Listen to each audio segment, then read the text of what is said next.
ईश्वरीच्या नगरीमध्ये दादांचं तुफान असं स्वागत या ठिकाणी नागरिकांकडून केलं जात आहे। मराठवाड्यात दादांचं फटाके फोडून जल्लोषात जेसीबीच्या माध्यमातून पुष्पवृष्टी करून आणि मोठा पुष्पहार आणि प्रचंड फुलांचा वर्षाव करून दादांचं स्वागत मराठवाड्यामध्ये करण्यात आलं आहे।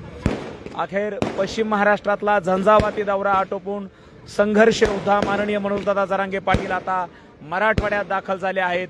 दादांचा संपूर्ण ताफा आता मराठवाड्यात दाखल झाला आहे। मराठवाड्यातले जनता दादांवरती फुलांचा वर्षाव करण्यासाठी सज्ज झाली आहे। दादांचं आगमन आता येरमाळा नगरीमध्ये झालेलं आहे। आई येडेश्वरीच्या नगरीत दादांचं स्वागत या ठिकाणी केलं जात आहे।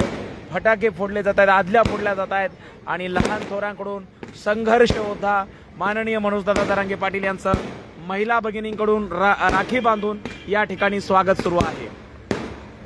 आणि खऱ्या अर्थाने महाराष्ट्रात राखी पौर्णिमेचा सण हा अगदी 4-5 दिवस अगोदरच सुरू झालेला आहे।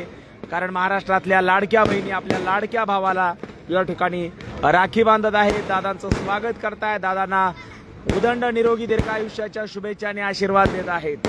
मराठवाड्यात मराठा योद्धा संघर्ष